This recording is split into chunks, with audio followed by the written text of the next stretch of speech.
नमस्कार। कुछ दिन पहले मैं एक सीआरपीएफ जवान अजय मलिक से मिला। नक्सल्स के खिलाफ वो लड़ रहे थे और उन्होंने लड़ाई में अपना पैर खो दिया।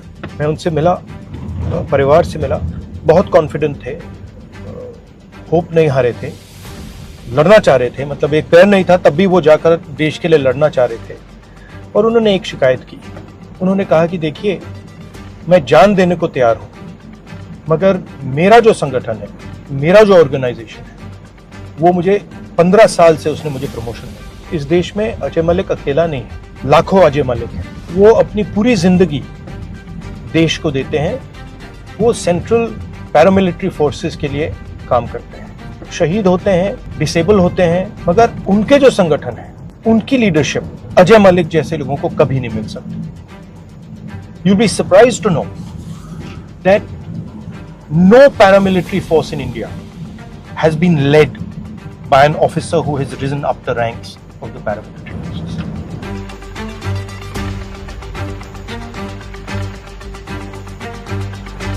एक भी ऐसी पैरामिलिट्री फोर्स नहीं है जिसकी टॉप लीडरशिप उन्हीं के अंदर से आई है। टॉप लीडरशिप पैरामिलिट्री फोर्सेस पर इंपोज की जाती है। ये बिल्कुल गलत है। Why is it wrong? Because paramilitary forces have certain skills, certain understandings. I've worked with paramilitary forces now for 20-25 years. They look after my security. They have particular niches they work in. ITBP has a particular skill. BSF has another skill. CRPF has another skill. These skills are valuable. इनका जो अभ्यास है, ये सबसे जरूरी चीज है। और उन्हीं अफसरों को लीडरशिप मिलनी चाहिए जिनके पास ये अभ्यास है। अगर आप बाहर से किसी को ऑर्गेनाइजेशन के ऊपर डालोगे, उसे ऑर्गेनाइजेशन की जो आत्मा है वो नहीं समझ आएगी। That is the main issue. How can we have an organization that has skill, that has understanding, that understands exactly what it has to do, lives it, and then last minute, those people can never leave the organization. I think this is fundamentally wrong, and we have opposed it. Supreme Court has opposed it, and now the government is once again overriding the Supreme Court.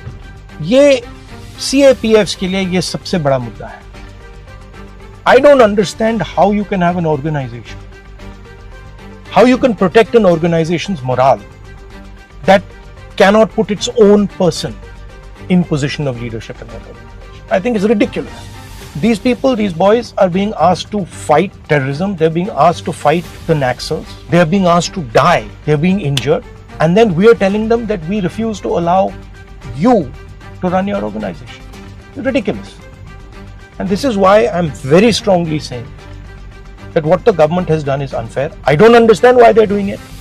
There might be other considerations. There might be considerations of elections these days. But they're doing it. मैं भाषण देना चाह रहा था parliament house में। ये इसी दिन इस बिल को लाए जिस दिन मैं असम में टूरिंग पर।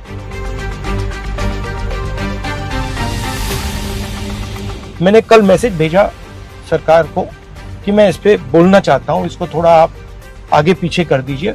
उन्होंने रिफ्यूज किया। वो नहीं चाहते कि मैं पार्लियामेंट हाउस में ये बात बोलूं। मगर मैं सीआरपीएफ, बीएसएफ, आईटीबीपी, सीआईएसएफ, सारी की सारी पैरामिलिट्री फोर्सेस को बताना चाहता हूं कि मैं और कांग्रेस पार्टी आपके साथ खड़े हैं और आपको न्याय मिलना चाहिए।